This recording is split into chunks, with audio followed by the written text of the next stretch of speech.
Hello मित्रों, कैसे हैं आप सभी। देखिए, आज की क्लास में हम बात करने वाले हैं सेमेस्टर 1 के एक ऐसे पेपर के बारे में जो कंपलसरी तौर पर सभी को देना है। बीए, बीएससी, बीकॉम, फिर चाहे आप किसी भी स्ट्रीम से आते हो, आपको ये पेपर कंपलसरी तौर पर देना है अगर आप सेमेस्टर 1 में हैं तो पर्यावरण अध्ययन ये सब्जेक्ट का नेम है, एनवायरमेंट स्टडीज। और आज के इस महामैराथन क्लास में हम सारे एमसीक्यूज करने वाले हैं। आपके पेपर में लगभग 100 एमसीक्यूज आने वाले हैं, बट हम आज की इस क्लास में 250 से भी ज़्यादा एमसीक्यूज करेंगे। लगभग 275 से भी ज़्यादा एमसीक्यूज हैं इसके अंदर जो कि हम कवर करेंगे।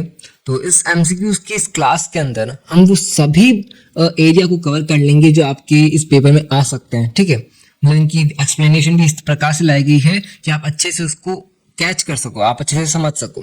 तो चलिए फटाफट से इस क्लास को शुरू करते हैं। वीडियो को लाइक कर दीजिएगा, चैनल को सब्सक्राइब कर दीजिएगा, और अगर आपको कमेंट सेक्शन में एक हाइप का बटन मिलता है तो आप हाइप भी कर सकते हैं, जिससे हमारी क्लास को बहुत ज़्यादा सपोर्ट होता है। HYPE हाइप का एक पॉइंट्स का बटन होता है जिसमें पॉइंट्स देने होते हैं। आप पॉइंट्स हमें दे सकते हैं, हमें सपोर्ट कर सकते हैं, एंड कमेंट भी कीजिएगा प्यारा प्यारा। इसके बाद में हम जब आपके एग्जाम्स खत्म हो जाएंगे तब एक रिव्यू क्लास भी लेके आएंगे जिसमें आपके सभी के कमेंट्स पढ़ेंगे कि किसने कितना बढ़िया प्यारा हटके अलग कमेंट किया। ठीक है, चलिए फिर शुरू करते हैं।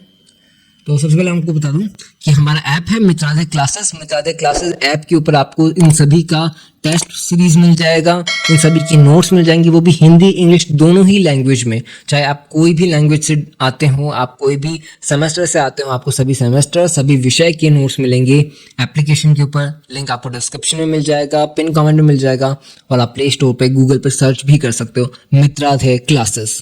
चलिए फिर आज की क्लास को शुरू करते हैं फटाफट से। सबसे पहला क्वेश्चन है, भारत को मेगा जैव विविधता राष्ट्र क्यों कहा जाता है। तो ये बड़ा ही प्यारा क्वेश्चन है कि भारत को मेगा जैव विविधता राष्ट्र क्यों कहा जाता है। तो ऑप्शन है हमारे पास कि विशाल क्षेत्रफल के कारण, या फिर अत्यधिक जैव विविधता के कारण, अधिक जनसंख्या के कारण, या फिर औद्योगिक विकास के कारण। तो देखिए पूछ क्या रहा है, जैव विविधता ना, तो जैव विविधता के कारण ही तो पूछा जाएगा, क्योंकि जब अधिक जैव विविधता है तभी तो इसे मेगा राष्ट्र कहा जा रहा है। तो इसका करेक्ट आंसर क्या होगा, अत्यधिक जैव विविधता के कारण भारत को मेगा जैव विविधता राष्ट्र कहा जाता है। ठीक है, तो एक्सप्लेनेशन समझते हैं इसकी थोड़ी सी। भारत में विभिन्न जलवायु, भौगोलिक क्षेत्र और पारिस्थितिकी तंत्र पाए जाते हैं। यहाँ अनेक स्थानिक प्रजातियां और 4 वैश्विक जैव विविधता हॉटस्पॉट मौजूद है। आपको एक पहली बात बता दूं, जो हमारी व्याख्या है ना नीचे, इस व्याख्या में से भी क्वेश्चन बन सकता है। जरूरी नहीं कि जो ऊपर क्वेश्चन दिया गया है वही आ जाए, व्याख्या में जो आपको एक्सप्लेनेशन दी गई है वहां से भी क्वेश्चन बन सकता है। अब देखिए एक क्वेश्चन बन रहा है कि जो अपने 4 वैश्विक जैव विविधता हॉटस्पॉट मौजूद हैं। कितने? 4 वैश्विक जैव विविधता हॉटस्पॉट, इसलिए इसे मेगा बायोडाइवर्स देश कहा जाता है। ठीक है, भारत में कितने हॉटस्पॉट हैं? 4, वो भी वैश्विक तौर पर। चलिए फिर नेक्स्ट क्वेश्चन है, जैव विविधता हॉटस्पॉट का मुख्य मानदंड क्या है। अधिक जनसंख्या, उच्च स्थानिक प्रजातियां और खतरा, औद्योगिक विकास, या शहरीकरण। तो इसका करेक्ट आंसर ये होगा उच्च स्थानिक प्रजातियां और खतरा। यानी उच्च स्थानिक मतलब ऐसी प्रजातियां जिनकी डिमांड ज्यादा है, या फिर जिनकी कहते हैं ना बहुत कम पाई जाती हैं, बहुत रेयर है। करेक्ट वर्ड क्या कह सकते हो आप? रेयर, कि बहुत रेयर पाई जाती हैं, उनको अब खतरा है कि वो विलुप्त ना हो जाए। तो जैव विविधता का हॉटस्पॉट का मुख्य मानदंड माना जाता है। हॉटस्पॉट वे क्षेत्र होते हैं जहां बहुत अधिक एंडेमिक स्पीसीज पाई जाती हो। एंडेमिक का मतलब जो विलुप्त होने वाली हो, ठीक है, जो गंभीर खतरे में होती है। संरक्षण की दृष्टि से इन क्षेत्रों को प्राथमिकता दी जाती है। बहुत ईजी क्वेश्चन है यार। हाँ, इस क्लास में पूरा अपन कवर करेंगे। और देखिए टेक्निकल इशू था, इस वजह से मैं अपना आज फेस रिकॉर्डिंग नहीं कर पाया हूँ, बट ऑडियो अब तक जरूर पहुंच रही है। मेरी आवाज़ आपके दिल तक जानी चाहिए, मेरी आवाज़ आपके दिमाग तक जानी चाहिए, और पेपर में आपकी जो लिखावट है वो बतानी चाहिए कि हमने कहाँ से पढ़ा था। हमने मित्रादय क्लासेस से पढ़ा था और पूरा पेपर फोड़ के आए हैं। जस्ट बिकॉज ऑफ कि हमने सेमेस्टर 3 का भी एक कंपल्सरी पेपर होता है लाइक कंप्यूटर, तो उसकी भी एक मैथन क्लास कराई थी। उस मैथन क्लास से 70% से भी ज़्यादा क्वेश्चन आए हैं। उस एक मैथन क्लास से 70%। अगर मेरे को दूसरी क्लास बनाने का मौका मिलता तो मैं कहता हूँ शायद 90% भी हम कवर कर लेते, बट इस बार ईवीएस के लिए हमने पूरी कोशिश की कि 90% तक हम क्वेश्चंस कवर करें पेपर में, यहाँ से क्वेश्चंस आए सारे के सारे। तो आप अच्छे से इस क्लास को अटेंड करना एंड तक, फटाफट से इस क्लास को आगे कंटिन्यू करते हैं। तो नेक्स्ट क्वेश्चन है अपना, इन सीटू संरक्षण का सही उदाहरण कौन सा है। इन सीटू संरक्षण, तो देखिए चिड़ियाघर, वन्यजीव अभ्यारण्य, वनस्पति उद्यान, बीज बैंक। तो इन सीटू संरक्षण का सही उदाहरण क्या होगा? वन्य जीव अभ्यारण्य। इन सीटू संरक्षण प्राकृतिक आवास में ही किया जाता है। अब देखिए, जरूरी नहीं कई बार ऑप्शंस अलग आ जाए, तो आप ऑप्शंस को पहचानोगे कैसे? तो पहचानने के लिए आपको एक परिभाषा नीचे क्या दी गई है कि प्राकृतिक आवास। तो बीज बैंक तो प्राकृतिक होता नहीं है, ये कृत्रिम बनाया जाता है। वनस्पति उद्यान वो भी तो इंसान ही बना रहा है। चिड़ियाघर वो भी इंसान बना रहा है। लेकिन वन्य जीव अभ्यारण्य क्या है? वो एक प्राकृतिक आवास है। तो इन सीटू संरक्षण कहाँ होता है? प्राकृतिक आवास में होता है। राष्ट्रीय उद्यान, अभ्यारण्य, बायोस्फीयर रिजर्व, ये सब इस श्रेणी में आ जाते हैं। चलिए फिर एक्स सीटू संरक्षण का उदाहरण क्या होता है? अरे भाई, उसका उल्टा कर दो। प्राकृतिक आवास के बाहर वो हो गया उसका अपना एक्स सीटू। तो राष्ट्रीय उद्यान इन सीटू है, वन्य जीव अभ्यारण्य ये भी इन सीटू है, बायोस्फीयर रिजर्व ये भी इन सीटू है। ये प्राकृतिक आवास को बस एक तरह से घेर दिया, तो वहां पे वो प्राकृतिक आवास बन गया एरिया। पर चिड़ियाघर वो कृत्रिम तौर पे बनाया जाता है। तो ये किसका उदाहरण हुआ? एक्स सीटू का उदाहरण हुआ। समझ में आया? चलिए फिर, जैव विविधता के लिए सबसे बड़ा खतरा क्या है?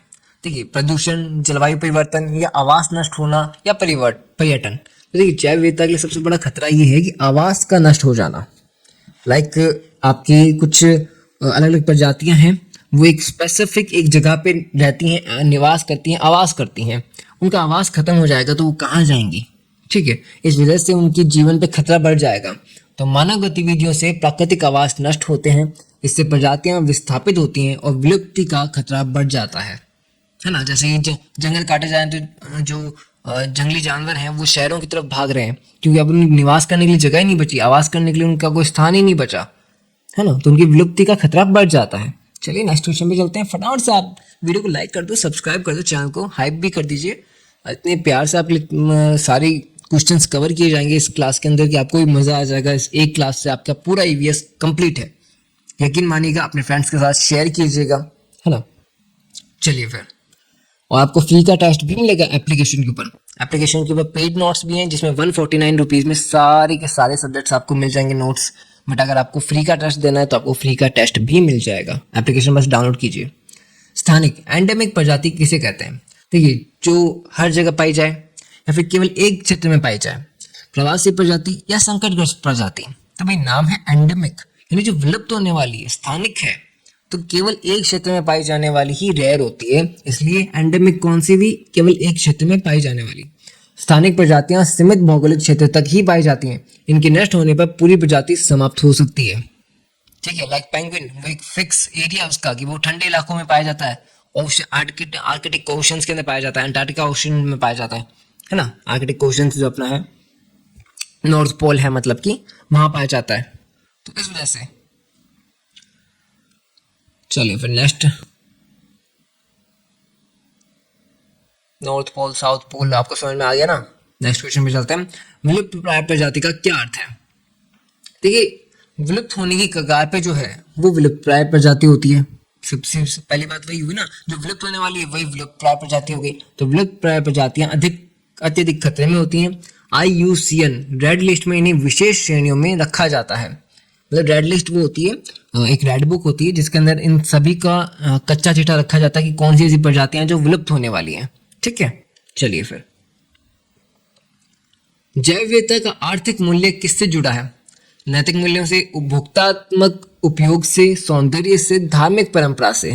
तो देखिए, जैव विविधता का आर्थिक मूल्य तो आप समझ ही रहे हो ना, पैसे की बात हो रही है, इनकम सोर्स की बात हो रही है। तो उपभोगात्मक उपयोग से, जिसके अंदर भोजन, औषधि, लकड़ी और व्यापार जो है जैव विविधता के आर्थिक उपयोग हैं। करोड़ों लोगों की आजीविका इससे जुड़ी होती है। लाइक लोग जंगलों से लकड़ी का इकट्ठा करते हैं, औषधि इकट्ठी करते हैं, और कई बार वहां से व्यापार करने के लिए कुछ और भी सामग्री लेकर के आते हैं। तो उनसे उनका जीवन यापन चल रहा है, उनकी आजीविका चल रही है, और यही उनका आर्थिक मूल्य बन जाता है। नेक्स्ट क्वेश्चन, ऑप्शन वैल्यू का क्या अर्थ है? तो भविष्य के उपयोग की संभावना। ऑप्शन वैल्यू का क्या अर्थ है? भविष्य के उपयोग की संभावना। देखिए, भविष्य में संभावित उपयोग को दर्शाती है। इसे हम सतत, जो अपना एक हिंदी वर्ड है सतत विकास, उससे भी रिलेट कर सकते हैं। आज अज्ञात प्रजातियां आगे चलकर औषधीय या वैज्ञानिक महत्व की हो सकती हैं। ठीक है, चलिए फिर लाइक जैसे डायनासोर है, वो एक अज्ञात प्रजाति है जिसको हम नहीं जानते, इतना पूरी तरीके से नहीं जानते, बट उनके डीएनए से आज हम कुछ ना कुछ नया खोज सकते हैं, कुछ नई तरीके निकाल सकते हैं। आज औषधि के लिए, मेडिसिन के लिए वैज्ञानिक तौर पे वो बहुत हेल्पफुल है। वैसे ही यहाँ पे बात हो रही है ऑप्शन वैल्यू की, जहाँ पर भविष्य में हम उन डीएनए को, उन प्रजातियों के डेटा को उपयोग किया जा सकता है। ठीक है, चलिए नेक्स्ट क्वेश्चन है, जैव विविधता का नैतिक मूल्य क्या दर्शाता है? सभी जीवों के अस्तित्व का अधिकार। क्या है नैतिक मूल्य? कि सभी जीवों के अस्तित्व का अधिकार है, उन्हें भी जीने की पूरी छूट है। प्रत्येक जीव का अस्तित्व अपने आप में मूल्यवान है। मनुष्य की नैतिक जिम्मेदारी है कि वह अन्य जीवों को नष्ट न करे। पॉचिंग का क्या अर्थ है? तो पॉचिंग का अर्थ होता है अवैध शिकार। ठीक है, इलीगल जो अपना शिकार होता है उसको पॉचिंग कहा जाता है। तो अवैध शिकार से वन्य जीवों की संख्या तेजी से घटती है। यह जैव विविधता संरक्षण के लिए गंभीर चुनौती है। गंभीर चुनौती इसलिए कि बहुत इलीगल तौर पर शिकार होते हैं। मानव वन्य जीव संघर्ष का मुख्य कारण क्या है? तो मानव आवास का विस्तार। ये जो मानव और वन्य जीव है, इनके बीच में संघर्ष क्यों हो रहा है? संघर्ष इसलिए हो रहा है कि मानव आवास का विस्तार हो रहा है। उनको मानव को रहने की जगह नहीं मिल रही, इसलिए वो जंगलों की तरफ भाग रहा है, जंगलों को काट रहा है, वहां पे अपने आवास बना रहा है। तो मानव बस्तियों के विस्तार से वन्य जीवों का प्राकृतिक आवास कम होता है, इससे संघर्ष की घटनाएं बढ़ जाती है। जैव विविधता संरक्षण से संबंधित प्रमुख अंतर्राष्ट्रीय सम्मेलन कौन सा है? देखिए क्या क्वेश्चन पूछा है, जैव विविधता संरक्षण से संबंधित प्रमुख अंतर्राष्ट्रीय सम्मेलन। तो अंतर्राष्ट्रीय सम्मेलन है CBD, इसका फुल फॉर्म है convention on biological diversity. Convention on biological diversity जैव विविधता संरक्षण, सतत उपयोग और लाभ साझेदारी पर केंद्रित होता है ये सम्मेलन। चलिए, भारत का पहला बायोस्फीयर रिजर्व कौन सा है? तो नीलगिरी। भारत का पहला बायोस्फीयर रिजर्व कौन सा है? नीलगिरी। नीलगिरी जो जैव विविधता संरक्षण का प्रमुख उदाहरण है और दक्षिण भारत में स्थित है। जैव विविधता का सामाजिक मूल्य किससे जुड़ा है? तो संस्कृति और परंपरा से जुड़ा है। जैव विविधता का सौंदर्य मूल्य किससे संबंधित है? तो प्राकृतिक सुंदरता और पर्यटन से, क्योंकि भाई लोग घूमने आएंगे तो अर्थव्यवस्था में भी बहुत हेल्प होती है ना, वही बात हो रही है। भारत में सर्वाधिक जैव विविधता किस क्षेत्र में पाई जाती है? कौन से क्षेत्र में पाई जाती है? हिमालय और पश्चिमी घाट। इंपॉर्टेंट क्वेश्चन आ सकता है। हिमालय और पश्चिमी घाट में सर्वाधिक जैव विविधता पाई जाती है भारत के अंदर स्पेशली। तो हिमालय उत्तरी भाग हो गया, पश्चिमी घाट अपना कह सकते हो आप राजस्थान के साइड का इलाका है, बट राजस्थान वाली साइड में भी बात नहीं हो रही, यहाँ बात हो रही है अपने MP की, गुजरात की एंड राजस्थान में भी बात होती है इसकी। बट इन क्षेत्रों में विविध जलवायु और ऊंचाइयां पाई जाती है, इसलिए यहाँ प्रजातीय विविधता अत्यधिक है।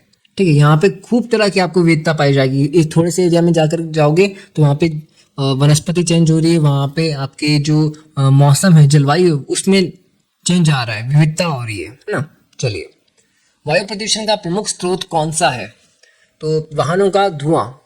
प्रदूषण का प्रमुख स्रोत क्या है? वाहनों का धुआं। वैसे अगर ऑप्शन में आपको कोई दूसरा ऑप्शन भी मिल जाता है और वो उससे ज़्यादा धुआं करता मिलता है आपको प्रदूषण, तो आप वो भी आंसर लिख सकते हो। ठीक है, वो तो ऑप्शन के ऊपर डिपेंड करता है कि कौन ज़्यादा अच्छा ऑप्शन आपको दिख रहा है। यहाँ पे ऑप्शन ही एक ही है प्रदूषण के नाम पर। जल प्रदूषण का मुख्य कारण क्या है? तो औद्योगिक अपशिष्ट। औद्योगिक अपशिष्ट से भाई जो उद्योग होते हैं वहाँ से अपशिष्ट निकलता है, लाइक क्या बोलते हैं अपनी गैसेस निकलती है, वो तो वायु प्रदूषण में हो गई। तो जल प्रदूषण में क्या करेंगे? तो वहाँ से कुछ केमिकल्स निकलते हैं, वो केमिकल्स नदियों के अंदर, जलाशयों के अंदर डाल दिए जाते हैं। मृदा प्रदूषण का प्रमुख कारण क्या है? तो रासायनिक उर्वरक और कीटनाशक। भाई खेती करने के लिए, कृषि करने के लिए रासायनिक उर्वरक उपयोग में लिए जाते हैं, केमिकल वाले, एंड कीटनाशक जो कि कीटों को तो मार देते हैं, बट कहीं ना कहीं उनकी पौधों की क्षमता को भी कमजोर कर देते हैं, और उस मिट्टी की जो क्षमता है ना, वो पूरी तरीके से खत्म होती जाती है। दर समय के साथ साथ वो पूरी तरह से बंजर भी हो जाती है। ठीक है, चलिए नेक्स्ट क्वेश्चन अपना, ध्वनि प्रदूषण को किस इकाई में मापा जाता है? तो डेसिबल, DB। इसका मापक क्या है? DB, decibel. डेसिबल ध्वनि की तीव्रता मापने की इकाई है। अधिक ध्वनि मानव स्वास्थ्य के लिए हानिकारक होती है, और इसका भी आप इंपॉर्टेंट क्वेश्चन मान के चलो इसको भी। पर्यावरण शब्द किस भाषा से लिया गया है? तो भाषा कौन सी है? फ्रेंच। और वर्ड क्या है? एनवायरनर। वर्ड कौन सा? एनवायरनर। चलिए फिर, इसका अर्थ चारों ओर से घेरना होता है। सौर, पवन और जल ऊर्जा किस प्रकार के संसाधन है? तो देखिए ये नवीकरणीय संसाधन है। ये संसाधन प्राकृतिक रूप से पुनः प्राप्त हो जाते हैं। सतत विकास में इनका विशेष महत्व होता है। खाद्य श्रृंखला में ऊर्जा का प्रवाह कैसे होता है? तो देखिए एक दिशीय होता है। पहले ऊर्जा सूर्य से उत्पादकों की ओर जाती है, यह पुनः वापस नहीं लौटती और हर स्तर पर घटती जाती है। ठीक है, खाद्य श्रृंखला में ऊर्जा का प्रवाह कैसे हो रहा है? एक दिशा में। मतलब ऐसे नहीं है कि ये हर कैसे चल रहा है। मैं बताता हूँ आपको उदाहरण के तौर पर, आपको पिक्चर में भी दिखाई दे रहा होगा कि सूर्य से ऊर्जा गई पौधों के अंदर। पौधों को किसने खाया? खरगोश ने खाया, या फिर आपके हिरण ने खाया। हिरण को किसने खाया? लोमड़ी ने खा लिया। ठीक है, अब लोमड़ी को कौन खा लेगा? परभक्षी खा लेगा। मान लीजिए शेर खा लेता है, और शेर के मरने के बाद में उससे जो छोटे छोटे कीट होते हैं वो उसकी खाद बना देंगे, उसको थोड़ा बहुत जितना भी है अपघटक के तौर पे कन्वर्ट कर देंगे, और वही खाद दोबारा से एक बार फिर घास के रूप में, पेड़ के रूप में कन्वर्ट हो जाएगी। तो ये एक दिशा चल रहा है। ठीक है, यहाँ पे दो दिशाएं नहीं है। चलिए फिर नेक्स्ट क्वेश्चन है अपना, पारिस्थितिकी पिरामिड में कौन सा पिरामिड हमेशा सीधा होता है? तो ऊर्जा का पिरामिड हमेशा सीधा होता है। हर ट्रॉफिक स्तर पर ऊर्जा का क्षय होता है, इसलिए ऊर्जा पिरामिड हमेशा अपराइट रहता है। आईपीसीसी का सही पूरा नाम क्या है? करेक्ट फुल फॉर्म, तो देखिए inter governmental panel for climate change. यहाँ पे कई लोग को कंफ्यूज जाते हैं कि इंटरनेशनल कर देते हैं, बट यहाँ पे क्या होगा? Inter governmental panel for climate change. ये यूएनईपी और डब्ल्यूएमओ द्वारा स्थापित किया गया था। क्लाइमेट की रिपोर्ट्स निकालना, ग्लोबल वार्मिंग से जुड़े प्रश्नों को समझना, ये बार बार इससे काम करती है। ठीक है, क्लाइमेट नाम है ना, तो मौसम विज्ञान समझ लीजिए इसको आप। मानव जनित जो है प्रदूषण का उदाहरण कौन सा है? तो औद्योगिक धुआं, ये मानव जनित होता है, सीधी सी बात है। तो एंथ्रोपोजेनिक पॉल्यूशन मानव गतिविधियों से उत्पन्न होता है, जैसे उद्योगों का धुआं, वाहन उत्सर्जन और शहरी कचरा। ठीक है, चलिए। और एक और बात कि जो अपना ज्वालामुखी और भूकंप है उससे भी धुआं होता है, उससे भी प्रदूषण होता है, बट वो प्राकृतिक स्रोत है। ठीक है, चलिए ये क्वेश्चन भी आ सकता है कि प्राकृतिक धुआं है, प्राकृतिक प्रदूषण है, उसके उदाहरण क्या है? ज्वालामुखी विस्फोट, भूकंप, समुद्री लहरें। भारत में प्रमुख कोरल रीफ क्षेत्र कौन सा है? तो मन्नार की खाड़ी। कोरल रीफ कौन सा है? मन्नार की खाड़ी, यानी गल्फ ऑफ मन्नार भारत का प्रमुख कोरल रीफ क्षेत्र है, और यह उच्च मरीन बायोडाइवर्सिटी के लिए प्रसिद्ध है। मरीन यानी कि समुद्री जैव विविधता के लिए प्रसिद्ध है। कोरल रीफ्स उथले और स्वच्छ और उष्ण जल में पनपते हैं। ठीक है, चलिए फिर। लाइकेन SO2 प्रदूषण के लिए क्यों महत्वपूर्ण है? तो देखिए संवेदनशील बायो इंडिकेटर होने के कारण ये महत्वपूर्ण हो जाता है लाइकेन प्रदूषण में। तो लाइकेन्स वायु प्रदूषण विशेषकर SO2 के प्रति अत्यंत संवेदनशील होते हैं। इनकी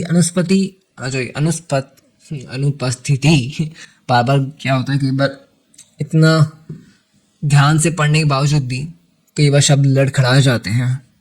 तो इनकी अनुपस्थिति उच्च प्रदूषण का संकेत देती है, इसी कारण इन्हें एयर क्वालिटी बायो इंडिकेटर कहा जाता है। आई बात समझ में? चलिए फिर नेक्स्ट क्वेश्चन पे चलते हैं। ओके, नेक्स्ट क्वेश्चन अपना, रोवोल्फिया सर्पेंटिना से कौन सा अल्कालॉइड प्राप्त होता है? मतलब ऐसा कौन सा अल्कालॉइड है जो प्राप्त होता है? वो है रेसपाइन। कौन सा? रेसरपाइन। ठीक है, रेसरपाइन जो है ये किससे प्राप्त होता है? रोवोल्फिया सर्पेंटिना से। इसका उपयोग उच्च रक्तचाप व मानसिक रोगों में होता है। मतलब एक तरह का उपचार है, मेडिकल प्लांट होता है, मतलब कि औषधि कह सकते हो आप इसे। ये औषधि है जो मेडिकल में खूब काम में ली जाती है। चांस कम है इसका आने का, बट फिर भी पढ़ लेते हैं। बायोगैस में मुख्य रूप से कौन सी गैस होती है? देखिए मीथेन, ये भी इंपॉर्टेंट है। बायोगैस में कौन सी ऐसी महत्वपूर्ण गैसें जो पाई जाती है वो होती है मीथेन। ये प्रमुख घटक होती है उसकी।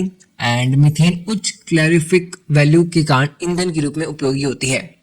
प्रोसेस ऑक्सीजन की अनुपस्थिति में होता है। सिंथेटिक नेचुरल गैस किस प्रक्रिया से बनती है? तो गैसिफिकेशन से। किस प्रक्रिया से बनती है? गैसिफिकेशन से। एनएसजी को कोल या बायोमास की गैसिफिकेशन प्रक्रिया से बनाया जाता है। एनएसजी यानी कि सिंथेटिक नेचुरल गैस, यहाँ पे देखो फुल फॉर्म भी आ गया अपने, है ना? सीएनजी, एलपीजी, ओके, इनको भी आप इम्पोर्टेंटली पढ़ सकते हो। चलिए फिर नेक्स्ट क्वेश्चन में चलते हैं फटाफट से। एनवायरमेंट प्रोटेक्शन एक्ट 1986 किस प्रकार का अधिनियम है? तो भाई बताओ फटाफट से, किस प्रकार का अधिनियम है ये? तो एनवायरमेंट प्रोटेक्शन एक्ट 1986 ये एक अम्ब्रेला एक्ट है, यानी कि क्योंकि ये जल, वायु और भूमि प्रदूषण सभी को कवर करता है। अम्ब्रेला कैसे आपको बारिश से बचा सकता है, धूप से बचा सकता है, कोई आंधी आ रही तो उससे भी थोड़ा सा प्रोटेक्शन दे सकता है। तो अम्ब्रेला बहुत तरीकों से आपको रक्षा करता है। वैसे ही ये जो प्रोटेक्शन एक्ट है ये अम्ब्रेला एक्ट है जो जल, वायु, भूमि प्रदूषण सभी से आपको कवर करता है, सभी से एक प्रोटेक्शन का काम करता है, अधिनियम है ये, ठीक है। तो इसके अंतर्गत सरकार को नियम बनाने की व्यापक शक्तियां मिलती है। भोपाल गैस ट्रेजेडी के बाद यह अधिनियम लाया गया था। सच में आज क्या हो रहा है, आपकी इस क्लास को बनाने के लिए मैं रात को 3-3:30 बजे तक जाग रहा था एंड प्रिपरेशन कर रहा था। इस वजह से अब नींद तो पूरी हुई नहीं और शब्द इस तरीके से लड़खड़ा रहे हैं जैसे क्या ही बताऊं मैं आपको। चलिए फिर एक और बात, जो आपके पीछे क्वेश्चन आया था ना, SNG यानी कि सिंथेटिक नेचुरल गैस, वैसे ही CNG LPG की भी फुल फॉर्म आप जान लीजिए, ये भी इंपॉर्टेंट है। तो LPG की फुल फॉर्म होती है लिक्विफाइड पेट्रोलियम गैस। क्या होती है? लिक्विफाइड पेट्रोलियम गैस, यानी कि हिंदी में कहें तो द्रवित पेट्रोलियम गैस। और CNG की फुल फॉर्म होती है compressed natural gas. Compressed natural gas यानी कि संपीड़ित प्राकृतिक गैस, संपीड़ित प्राकृतिक गैस और द्रवित पेट्रोलियम गैस। बहुत इजी है। चलिए फिर नेक्स्ट क्वेश्चन में आते हैं। एसिड रेन का प्रत्यक्ष प्रभाव किस पर पड़ता है?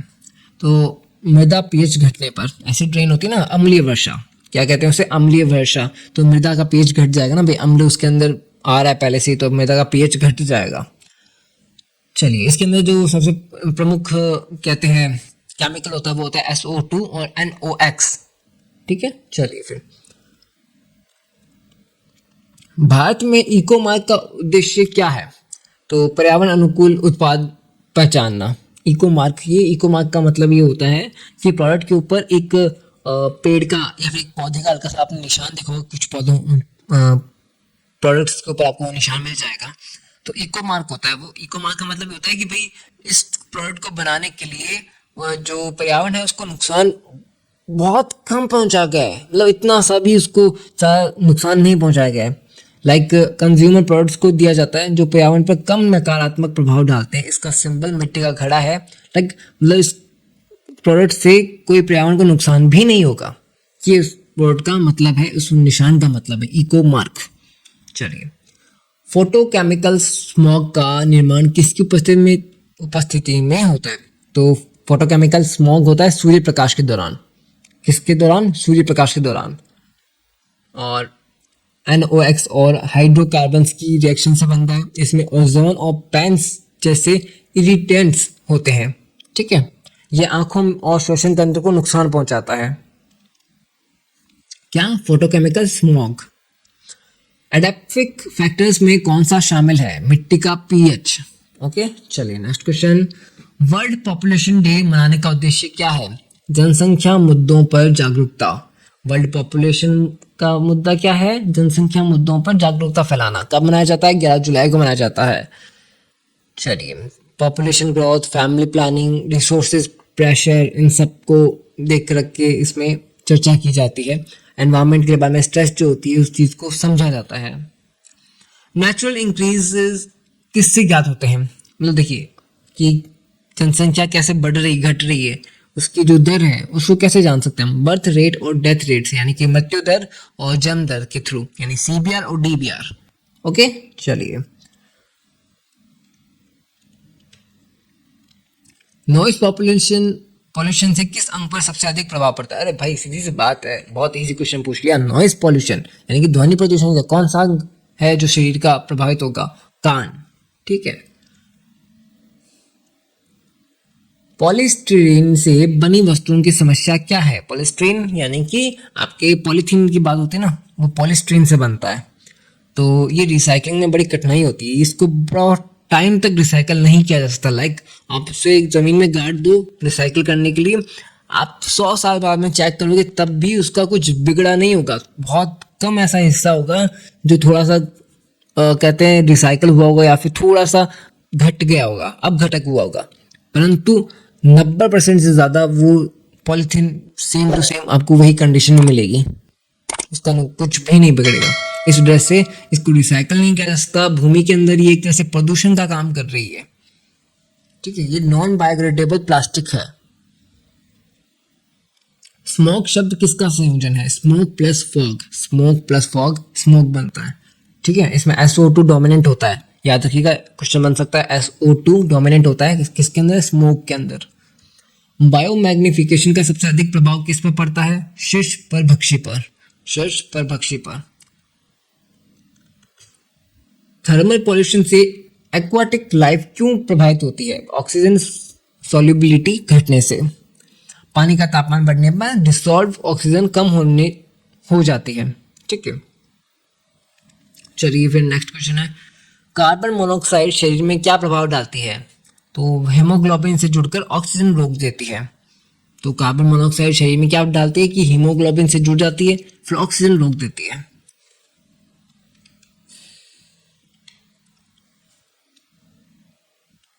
नेक्स्ट क्वेश्चन है, क्लोरीनेशन का मुख्य उद्देश्य क्या है? रोगजनक नष्ट करना। ठीक है, क्लोरीन वाटर डिसइंफेक्शन के लिए प्रयोग होता है, यानी कि ये ऐसा होता है लाइक आपकी कहीं चोट लग गई, चोट के ऊपर अपन वो लगाते हैं ना, देखो नाम याद नहीं आ रहा, स्प्रिट, हाँ स्प्रिट लगाते हैं कि भाई हल्का सा उसको डेटॉल भी लगाते हैं, वो भी एक तरह से क्लोरीन वाटर है, वो डिसइंफेक्शन को रोक देता है, बैक्टीरिया और वायरसेस को मार देता है।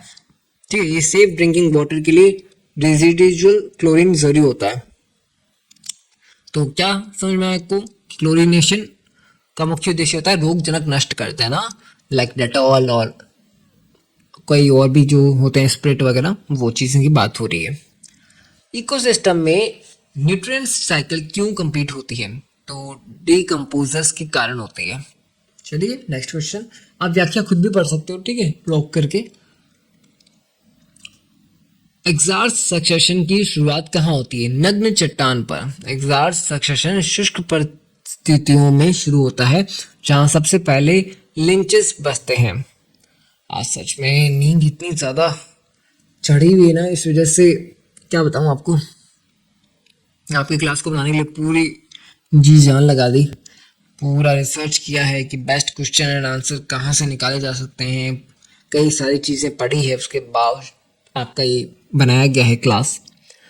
जू किस प्रकार का फंक्शन है? तो एक्सिटू बताया था। इनजीटू क्या होता है? जो कि नेचुरल होते हैं। एक्सिटू क्या होता है? जो नेचुरल के बाहर आते हैं। ठीक है, चलिए फिर। एनवायरमेंट शब्द की उत्पत्ति किस भाषा से हुई है? फ्रेंच से। वर्ड कौन सा? एनवायरनर। चलिए फिर, ओके, तो आपके 50 MCQs तो अपन ने कवर कर लिए हैं। आपको एप्लीकेशन डाउनलोड करनी है तो मितादा क्लासेस का ऐप डाउनलोड कर सकते हो, लिंक आपको डिस्क्रिप्शन में पिन कमेंट में मिल जाएगा। साथ ही साथ इस वीडियो को लाइक करना, सब्सक्राइब करना चैनल को, बेल आइकन को क्लिक करना, कमेंट करना। मैं सारे कमेंट्स का जवाब देने वाला हूँ और इन कमेंट्स को हम छांटेंगे कि सबसे बढ़िया कमेंट किसने किया, उसका एक रिव्यू भी देंगे बड़ा प्यारा सा। ठीक है, एंड हाइप का बटन मिले तो हाइप कर दो ना यार। और आप यहाँ तक पहुँचे हो, मतलब 50 MCQs तक पहुँचे हो, तो डेडिकेशन है आपकी बंदे की कि आप इतनी सीरियस हो कि कल का पेपर कम से कम निकालना है। बिकॉज मैं आपको बता दूं, थोड़ा सा पेपर आपको हार्ड लग सकता है। एनवायरमेंट का एक लौता ऐसा पेपर होता है कि MCQ का होने के बावजूद भी थोड़ा टिपिकल आता है, यानी कि ऐसा लगेगा कि 40% तो हार्ड है, 60% आप आराम से निकाल लोगे, 40% हार्ड क्वेश्चंस आएंगे। तो हार्ड क्वेश्चंस की तैयारी भी आपकी इसी क्लास में हो जाएगी। तो शांति से आराम से बस पैशनेट होकर के देखते रहो। चलिए फिर नेक्स्ट, आधुनिक कृषि में मृदा अपघटन का प्रमुख कारण क्या है? अत्यधिक रासायनिक उर्वरक व कीटनाशक उपयोग। बहुत बढ़िया। SO2 प्रदूषण के प्रति सबसे अधिक संवेदनशील जीव कौन सा है? लाइकेन। ये क्वेश्चन रिपीट हुआ है बट इसके अंदर हमने एक चीज ऐड कर दी है व्याख्या में कि इसलिए इन्हें एयर पोल्यूशन का जैविक सूचक माना जाता है। क्या है ये एयर पोल्यूशन का जैविक सूचक? क्या? Lichen, SO2। ओके, निम्न में से कौन सा क्लाइमेट फैक्टर्स का समूह है? देखिए, तापमान, दाब, आर्द्रता, ये क्लाइमेट फैक्टर्स हैं, यानी तापमान के कारक हैं। तापमान नहीं, सॉरी, आपके मौसम के कारक हैं। Temperature, pressure, humidity, rainfall, wind, ये सब, ठीक है। चलिए फिर प्राकृतिक ग्रीन हाउस इफेक्ट में सबसे बड़ा योगदान किसका है? जल वाष्प का। वाटर वेपर एटमॉस्फेयर में सबसे अधिक प्रचुर ग्रीन हाउस गैस है। ओके, चलिए फिर इसके अंदर जो CO2 की मात्रा होती है ना, वो अत्यधिक मानी जाती है। ओजोन परत के मापन के लिए प्रयुक्त मानक इकाई कौन सी है? Dobson unit. कौन सी? डॉप्सन यूनिट, यानी कि DU। लगभग 300 DU नॉर्मल वैल्यू मानी जाती है। कितनी? 300। ये भी क्वेश्चन आ सकता है आपके।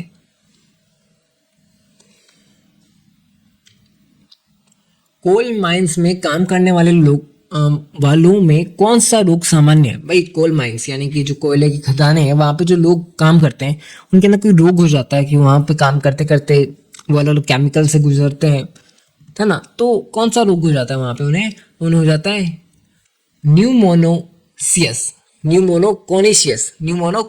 यानी कि कोल डस्ट के लंबे एक्सपोजर से ब्लैक लंग डिजीज होती है, जिसके अंदर उनके जो लंग्स हैं वो ब्लैक हो जाते हैं, जिनके अंदर वो सिलिका डस्ट और सिलिकोसिस जो है वो भर जाते हैं। ओके, चलिए फिर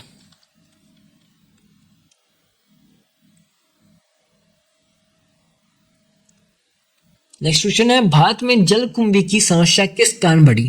तो देखिए, वाटर जो हायसिंथ है यानी कि जलकुंभी विदेशी इन्वेसिव स्पीशीज होने के कारण, लाइक विदेशों से जब लोग आए यहाँ पे तब वो एक तरह से ये जलकुंभी लेकर आ गए थे, जिन्हें काई कहते हैं ना, काई जलकुंभी का ही एक उदाहरण है, ठीक है। ई वेस्ट रिसाइकलिंग में सबसे अधिक मात्रा में रिकवर की जाने वाली धातु कौन सी है? कॉपर। कौन सी धातु की बात हो रही है? तो कॉपर को रिसाइकल खूब किया जाता है। गोल्ड व सिल्वर कम मात्रा में पर हाई वैल्यू मेटल्स हैं। ई वेस्ट मैनेजमेंट में रिसोर्सेज रिकवरी एक महत्वपूर्ण पहलू है। देखिए, कॉपर खूब पाया भी जाता है, लाइक वायरिंग में, सर्किट्स में बहुत जगह पाया जाता है, तो उनकी रिकवर भी ज़्यादा की जाती है, ठीक है। ई वेस्ट रिकवरिंग की बात हो रही है, रिसाइकलिंग की बात हो रही है। नेशनल ग्रीन ट्रिब्यूनल की स्थापना का मुख्य उद्देश्य क्या है? पर्यावरणीय मामलों की त्वरित सुनवाई करना। NGT 2010 में एनवायरमेंट रिलेटेड केसेस के स्पीडी डिस्पोजल के लिए गठित किया गया। ओके, सिविल कोड जैसे पावर्स के साथ काम करता है कौन? NGT 2010, जो कि क्या काम करता है? National green tribunal. ये पर्यावरणीय मामलों की त्वरित सुनवाई करता है। 2010 में इसका क्या हुआ था? स्थापना हुआ था NGT का। पर्यावरण से रिलेटेड जो भी मामले आएंगे ना, उनका निवारण कौन करेगा? NGT। तो एनवायरमेंटल जस्टिस से जुड़े प्रश्नों में NGT का क्वेश्चन भी पूछा जाएगा। इकोटोन में स्पीसीज डाइवर्सिटी अधिक क्यों होती है? तो एज इफेक्ट के कारण होती है, ठीक है। चलिए फिर नेक्स्ट क्वेश्चन है अपना, विश्व का सबसे बड़ा ट्रॉपिकल वेटलैंड सिस्टम कहाँ स्थित है? साउथ अमेरिका में। वेटलैंड सिस्टम कहाँ स्थित है? साउथ अमेरिका में। वर्ल्ड का largest tropical wetland, okay, and Ramsar convection wetlands conservation से जुड़ा है। ओके, चलिए फिर बायोडायवर्सिटी हॉटस्पॉट की मुख्य विशेषता क्या है? उच्च एंडेमिज्म व उच्च खतरा। आपको मालूम है एंडेमिज्म मतलब विलुप्तीय जगह जो होती है उसकी बात हो रही है। चलिए, दाशिगम नेशनल पार्क किस स्पीशीज के संरक्षण के लिए प्रसिद्ध है? तो हंगुल यानी कि कश्मीर स्टैग के लिए। ओके, हंगुल के लिए माना जाता है। जम्मू कश्मीर का जो इलाका है ना, वहाँ पे हंगुल जो है वो नेशनल पार्क बनाया गया। किन के लिए? हंगुल के लिए। नगोय प्रोटोकॉल का संबंध किससे है? तो नगोय प्रोटोकॉल CBD के अंतर्गत जैव संसाधनों के उपयोग के लिए बनाया जाएगा, यानी कि access and benefit of sharing biodiversity, यानी शेयरिंग ऑफ बायोडाइवर्सिटी। ओके, चलिए, GWP की तुलना के लिए रेफरेंस गैस कौन सी है? तो कार्बन डाइऑक्साइड। कार्बन डाइऑक्साइड यानी कि CO2 को GWP स्केल पर 1 मानकर अन्य गैसेस की वार्मिंग कैपेसिटी की तुलना की जाती है। मतलब जो तुलना करते हैं ना, उसके लिए CO2 को बेस माना जाता है, रेफरेंस माना जाता है, तुलना की जाती है। भारत में कुल कितने बायोजियोग्राफिक जोन्स की संख्या है? तो 10। ओके, चलिए, खाद्य श्रृंखला में ऊपर जाते हुए एनर्जी क्यों घटती है? रेस्पिरेशन लॉसेस के कारण। ओके, 10% लॉ के अनुसार हर ट्रॉफिक लेवल पर अधिकांश एनर्जी हीट व मेटाबॉलिज्म में नष्ट हो जाती है। यानी कि एक एनर्जी दूसरी एनर्जी में जाती है तो 10% उसका क्षय भी हो जाता है। टाइगर गेटवे ऑफ इंडिया कहलाने का वाला शहर कौन सा है? नागपुर। नागपुर के आसपास कई टाइगर रिजर्व स्थित हैं। टाइगर कैपिटल या gateway of India for tigers भी कहा जाता है। ठीक है, चलिए क्वेश्चंस बहुत अच्छे अच्छे हैं, आगे और भी ज्यादा अच्छे आने वाले। शांति से बस इसको बोर भी हो रहे हो ना तो एक बार बस सोच लो यार कि देख लेते हैं इस क्लास को। क्यों लिटरली कह रहा हूँ, ये पेपर इजी आता है ना तो बहुत मजा आता है, लेकिन ये अगर पेपर हार्ड आ जाता है ना तो सच में आप देखते रह जाओगे। इतना अटपटा पेपर आता है एनवायरमेंट का कई बार कि पासिंग मार्क्स भी लेकर आना बहुत मुश्किल हो जाता है। तो शांति से आराम से बस इस क्लास को देखिए, एंजॉय कीजिए, बस देखते रहिए, सुनते रहिए। चाहे तो आप पास के अंदर ईयरफोन लगा करके बैठ जाइए, इसको सिर्फ सुन लीजिए। तो अर्थ हावर इनिशिएटिव का मुख्य उद्देश्य क्या है? तो क्लाइमेट चेंज अवेयरनेस बढ़ाना, यानी कि WWF द्वारा आयोजित अर्थ हावर में सिंबॉलिक लाइट्स ऑफ के माध्यम से क्लाइमेट एक्शन पर जागरूकता फैलाई जाती है। निम्न में से कौन से ग्रीन हाउस गैस नहीं है? देखिए, कार्बन मोनोऑक्साइड ये ग्रीन हाउस गैस नहीं है। अब ये भी बड़ा अच्छा क्वेश्चन है कि हमें तो लग रहा है कि मीथेन तो है ही, नाइट्रोस ऑक्साइड ये भी है, सल्फर फ्लोराइड ये भी है, कार्बन मोनोऑक्साइड ये भी है। नहीं जी, कार्बन मोनोऑक्साइड नहीं है। यही थोड़ा सा कंफ्यूजन आ जाता है यहाँ पे। ठीक है, ये जो है अपने टॉक्सिक गैस है। वेस्टर्न घाट्स को बायोडाइवर्सिटी हॉटस्पॉट क्यों कहा जाता है? यानी कि जो अपने दक्षिणी घाट है वहां पे, पश्चिमी घाट की बात हो रही है, जो अपने पश्चिमी घाट है उनको बायोडाइवर्सिटी का हॉटस्पॉट क्यों कहा जाता है? तो अत्यधिक एंडेमिज्म के कारण, मतलब कि वहां पे बहुत ज्यादा विलुप्तीय प्रजातियां पाई जाती है। डीप इकोलॉजी का मूल विचार क्या है? देखिए, प्रकृति पर आंतरिक मूल्य स्वीकार करना।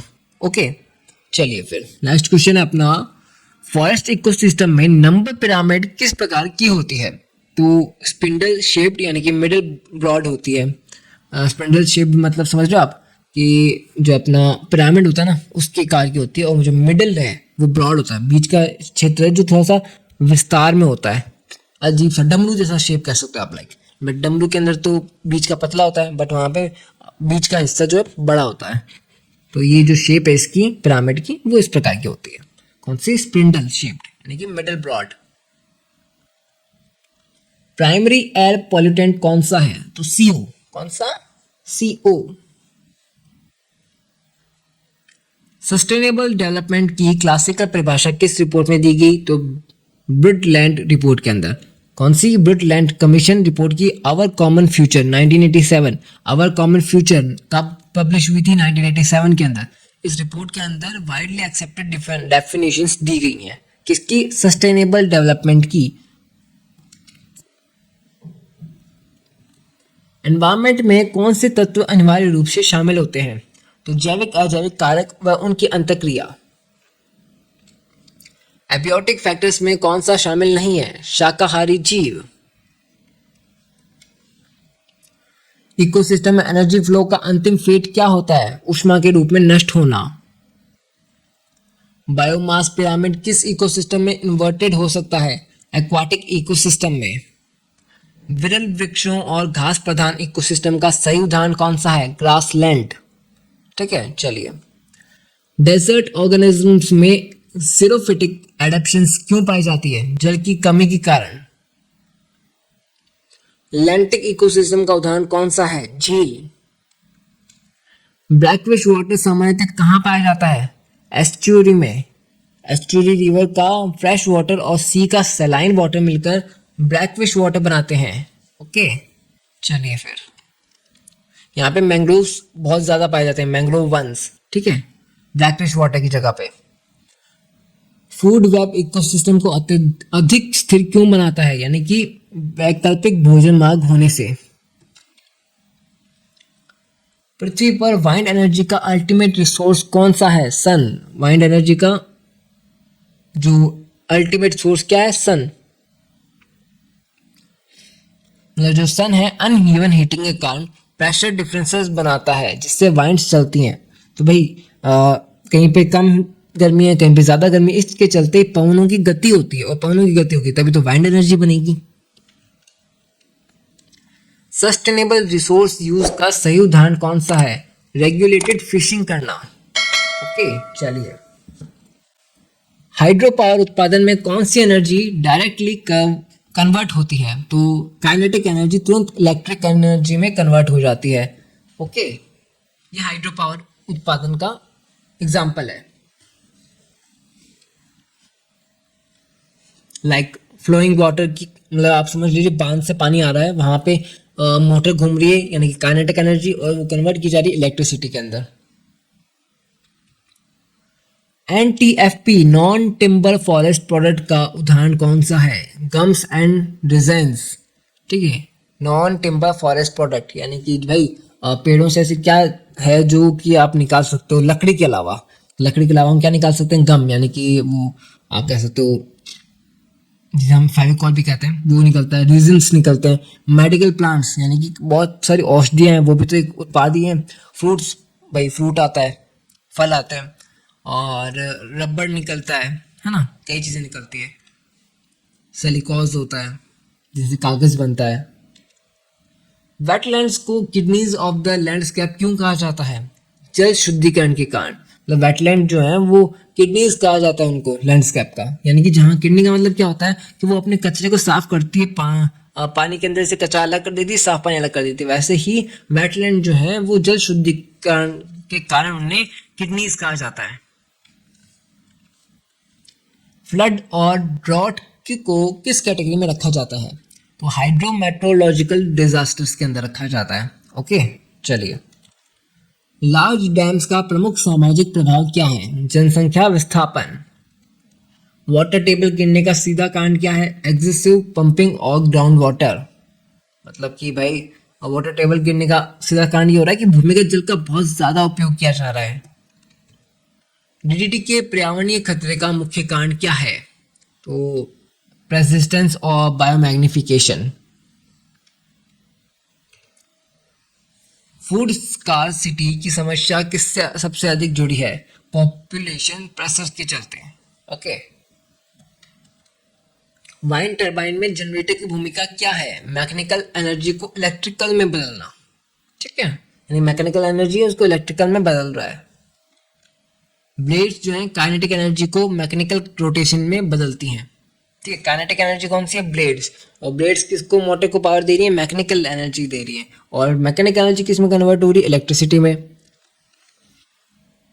सैलिनाइजेशन का कृषि पर मुख्य प्रभाव क्या है? मृदा उर्वरता घटना। क्या? मृदा उर्वरता घटना। सच में यार खूब नींद आ रही है मेरे को तो, लिटरली इस क्लास को तैयार करने में खूब सारा नींद मैंने ऐसे ही छोड़ दिया।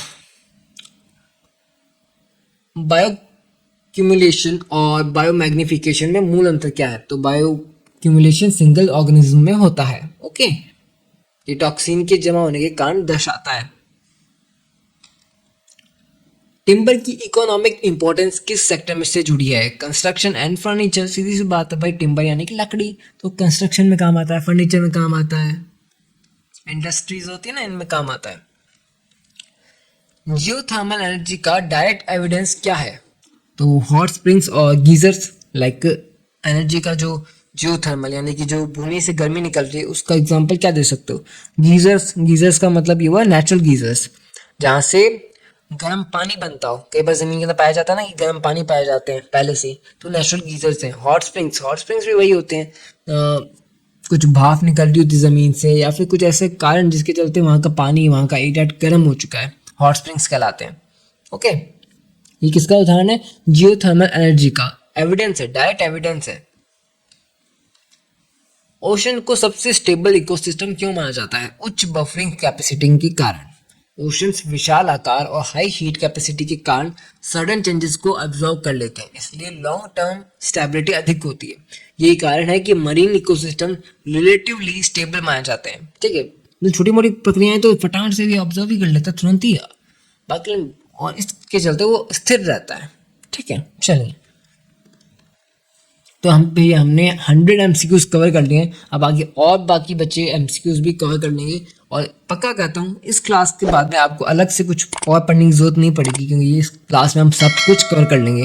हाँ, एक स्टेप और है जो आप ले सकते हो, वो है स्टेप कि आप मित्रादय क्लासेस ऐप डाउनलोड करो, वहाँ पे एक फ्री टेस्ट है वो दे दो। इससे आपकी तैयारी भी पता चल जाएगी, और कुछ एक और एमसीक्यूज हैं वो भी आपको समझ में आ जाएंगे, सॉल्यूशन देखने को मिल जाएगा उनको आपको टेस्ट देने के बाद में। ठीक है, तो टेस्ट भी दे लीजिएगा, फ्री का टेस्ट है, एप्लीकेशन डाउनलोड करो। चलिए नेक्स्ट क्वेश्चन पे चलते हैं। तो चलो फटाफट से आगे का भी कंटिन्यू कर लेते हैं अपन। नेक्स्ट क्वेश्चन अपना, लेग्यूमिनस पौधों में नाइट्रोजन फिक्सेशन का प्रत्यक्ष लाभ क्या है? तो मिट्टी की उर्वरता बढ़ना। देखिए, रूट नोडल्स में जो अपना राइजोबियम नाइट्रोजन को यूजेबल फॉर्म में बदलता है, जिससे सॉइल फर्टिलिटी बढ़ती है, यानी कि जो उर्वरकता है वो बढ़ती है। इसी कारण लेग्यूम क्रॉप रोटेशन में उपयोगी मानी जाती है। ठीक है, चलिए फिर हाईएस्ट नेट प्राइमरी प्रोडक्टिविटी यानी कि NPP, highest net primary productivity किस बायोम में पाई जाती है? तो ट्रॉपिकल रेन फॉरेस्ट में पाई जाती है, यानी कि जो अपना वर्षा वाला क्षेत्र है ना, वहां पे पाई जाती है। चलिए फिर नेक्स्ट क्वेश्चन देख लेते हैं फटाफट से।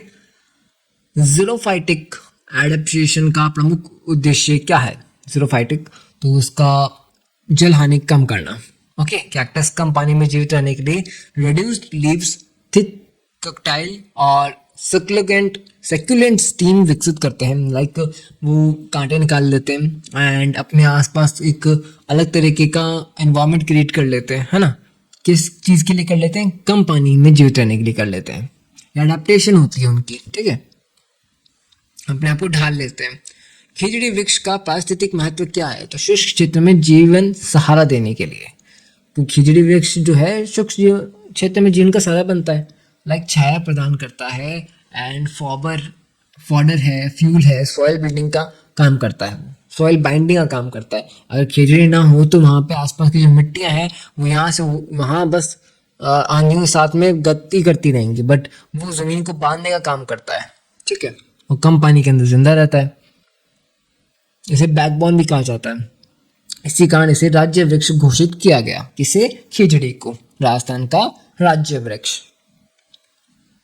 Now next question is, desert national park का कंजर्वेशन महत्व किस स्पीशीज से जुड़ा है? तो ग्रेट इंडियन बस्टर्ड।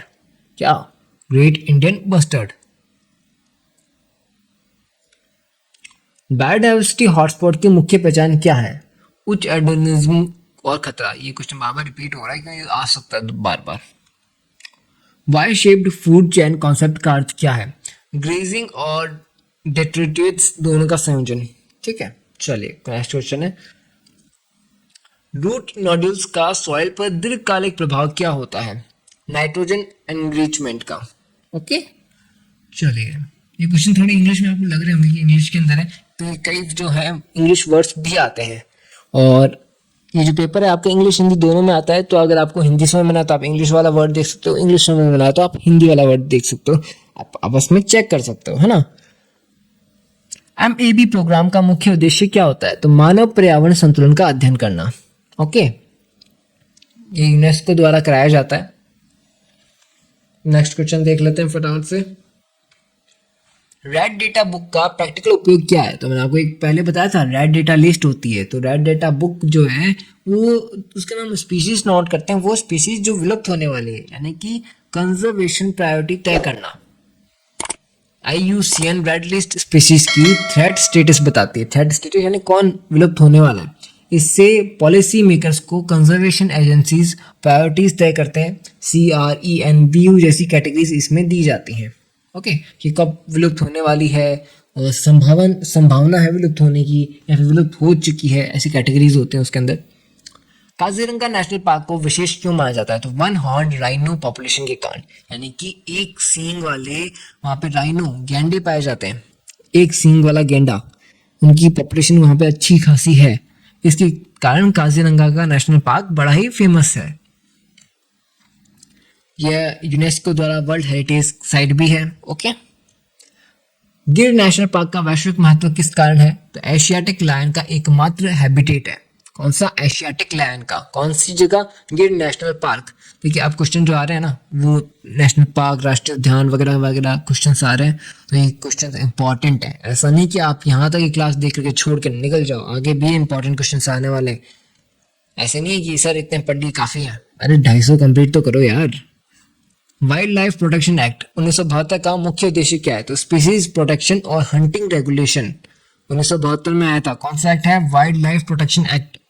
ओके चलिए फिर, इसमें शिकार पे प्रतिबंध लगाया गया था, रेगुलेशंस लगाई गई थी, पर पूरी तरह से प्रतिबंध तो नहीं था, कुछ जगहों पे रेगुलेशंस लग गए थे। वाटर एक्ट 1974 के तहत कौन सी व्यवस्था बनी है? तो पॉल्यूशन कंट्रोल बोर्ड बना है, पीसीबी, पॉल्यूशन कंट्रोल बोर्ड।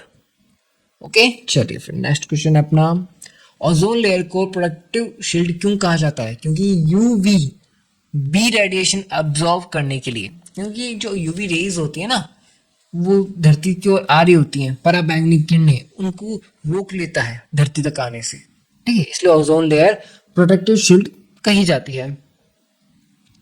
इससे स्किन कैंसर वगैरह कई चीजें परेशानियां होती हैं यूवी रेज से, तो हमें उससे प्रोटेक्शन देता है कौन? Ozone layer. एसिड रेन का इकोसिस्टम पर दीर्घकालिक प्रभाव क्या है? सॉइल और water oxidation, acidification. Acid rain soil pH घटाती है और न्यूट्रिएंट्स लीचिंग कराती है। ओके चलिए, अम्लीय वर्षा कह रहे हैं, मतलब अम्लीय वर्षा वो होती है जिसके अंदर हवा तो अम्ल से भर चुकी है, प्रदूषण से भर चुकी है, तो जब वर्षा होगी तब उसके अंदर अम्लीय वर्षा हो जाती है वो। हाई बीओडी वाटर बॉडी क्या दर्शाता है? तो high organic pollution, high organic pollution. Mangrove vegetation की प्रमुख इकोलॉजिकल भूमिका क्या है? कोस्टल प्रोटेक्शन और नर्सरी ग्राउंड। ओके चलिए, पोल्यूटर पेज प्रिंसिपल का प्रैक्टिकल अर्थ क्या है? पॉल्यूशन रिमेडिएशन कॉस्ट वहन करें। चलिए नेक्स्ट क्वेश्चन देख लेते हैं, इलेक्ट्रोस्टैटिकल जो अपना प्रेसिपिटेटर का उपयोग है वो क्यों किया जाता है? तो डस्ट चार्जिंग और रिमूवल के लिए। ओके चलिए, ईएसपी फ्यूल गैसेस से पार्टिकुलर मैटर्स हटाने में, ठीक है, पार्टिकुलेट मैटर होता है ना, उनको हटाने के लिए इफेक्टिव होता है ये। डस्ट पार्टिकल्स समझ सकते हो हम इसका उदाहरण। एसडीजीएस का एनवायरमेंटल रिलेवेंसेस क्या होता है? एसडीजी का अपने फुल फॉर्म पहले भी देखा है, ठीक है, तो इंटीग्रेटेड डेवलपमेंट अप्रोच के लिए होता है एनवायरमेंटल का रिलेवेंस।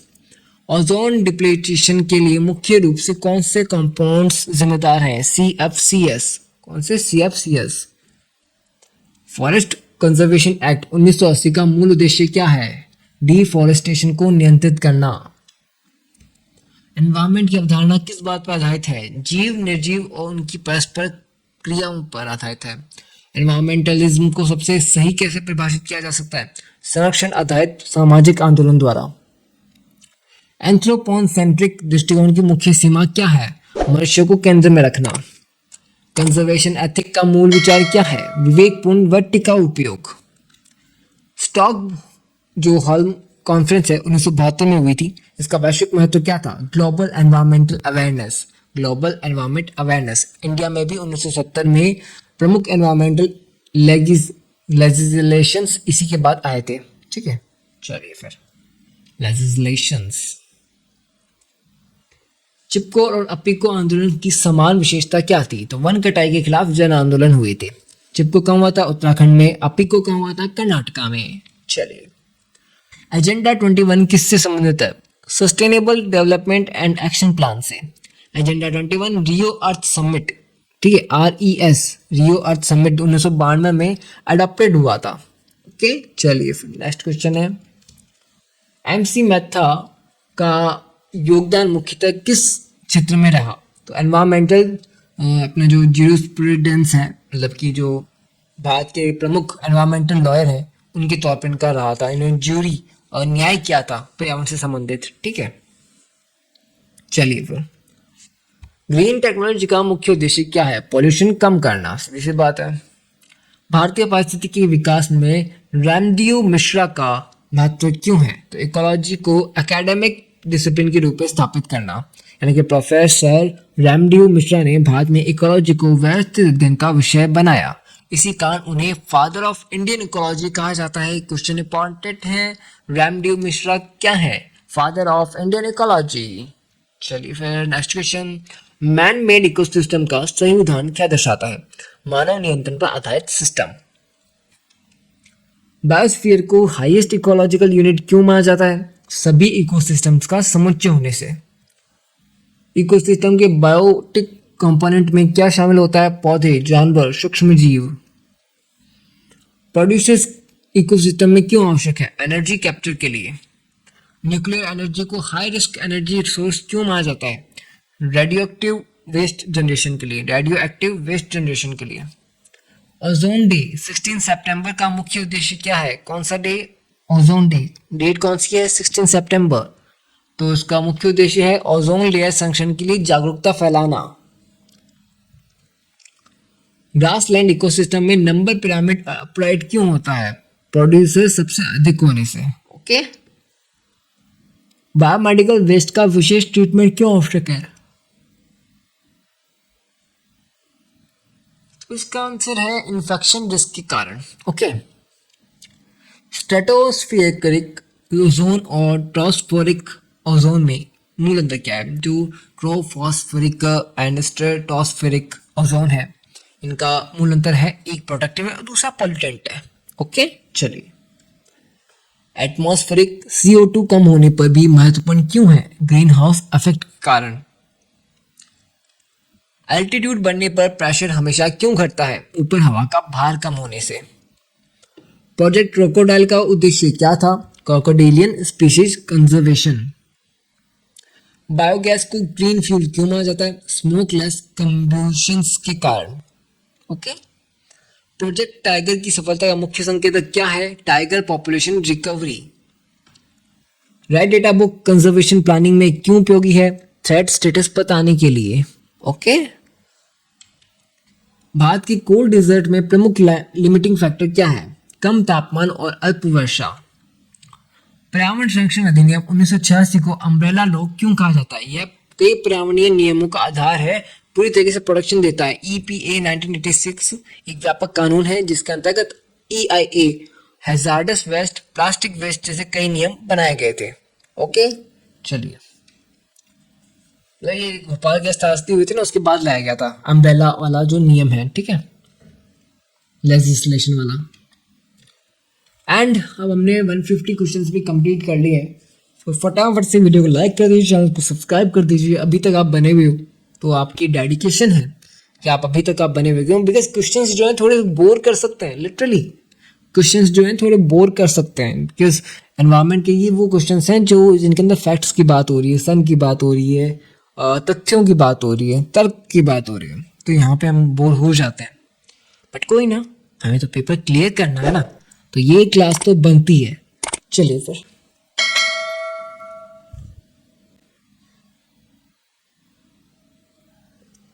तैंतीस प्रतिशत वन आवरण लक्ष्य का मुख्य उद्देश्य क्या है? पारिस्थितिकी संतुलन बनाए रखना। ओके। चलिए फिर, स्टॉकहोल्म कॉन्फ्रेंस 1972 का भारत पर प्रमुख प्रभाव क्या पड़ा? पर्यावरण कानूनों की शुरुआत हुई। स्टॉकहोल्म कॉन्फ्रेंस के बाद भारत में वाइल्ड लाइफ एक्ट 1972 और वाटर एक्ट 1974 जैसे कानून बने। ओके। 1972 और 1974 में दो कानून बने थे। कौन कौन से बने थे? वाइल्ड लाइफ एक्ट और वाटर एक्ट।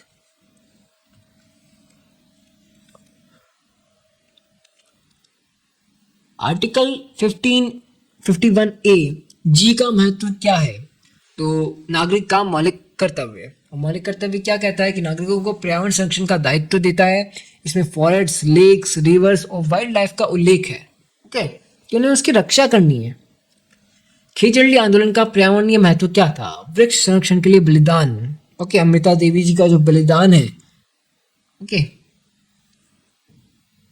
खेजड़ली 1730 में खेजड़ी वृक्षों की रक्षा हेतु अमृता देवी बिश्नोई ने बलिदान दिया था। यह इंडिया का अर्लीस्ट रिकॉर्डेड एनवायरमेंटल मूवमेंट माना जाता है। ओके, जो कि बिश्नोई कम्युनिटी द्वारा किया गया था। National boards for wild life का अध्यक्ष प्रधानमंत्री क्यों होता है? तो उच्च स्तरीय नीतिक निर्णय हेतु। ओके, प्रोजेक्ट टाइगर के प्रारंभ का मुख्य कारण क्या था? बाघों की घटती संख्या।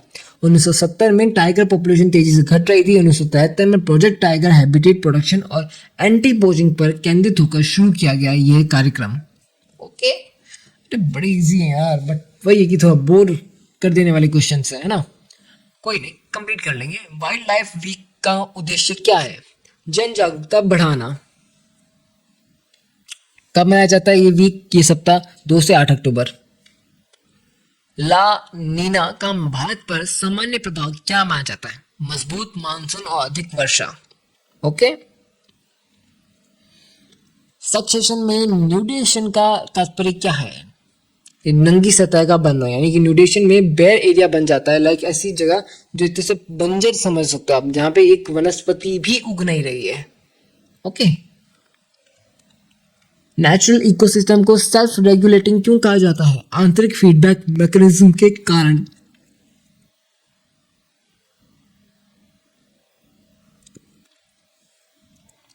इकोसिस्टम शब्द का महत्व किस अवधारणा से जुड़ा है? जीव पर्यावरण की संयुक्त इकाई से जुड़ा है।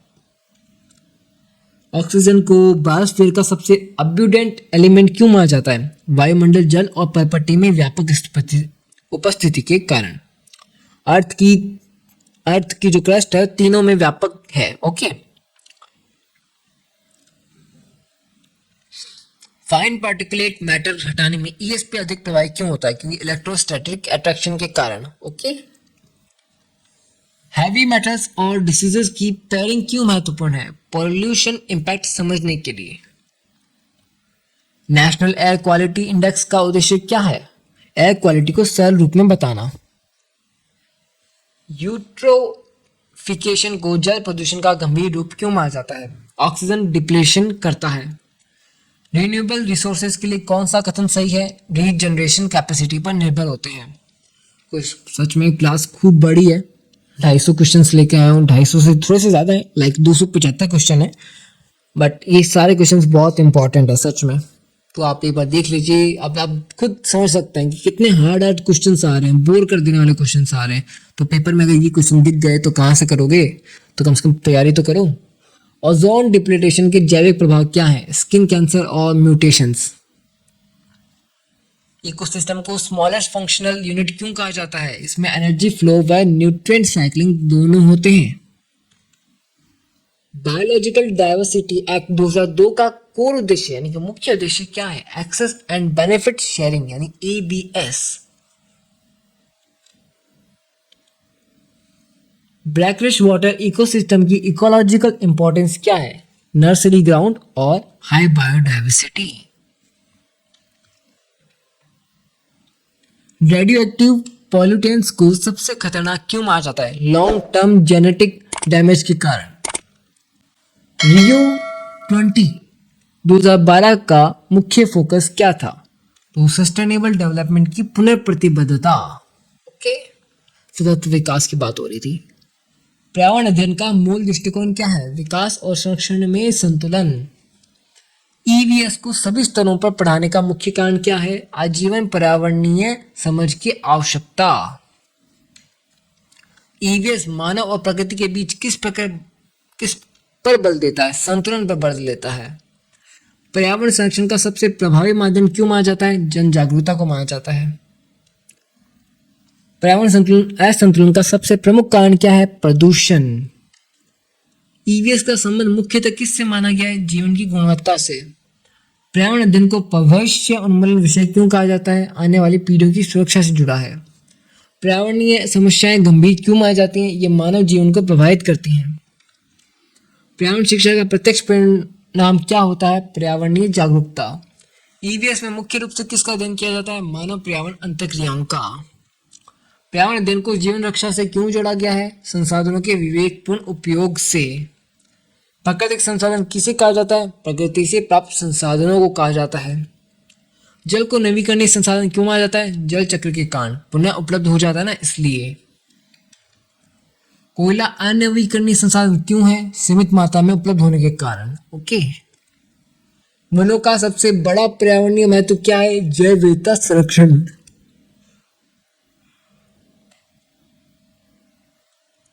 वनों की कटाई से सबसे बड़ा प्रभाव क्या होता है? मृदा अपरदन। खनन से उत्पन्न मुख्य पर्यावरणीय समस्या क्या है? भूमि क्षरण, भूमि रण।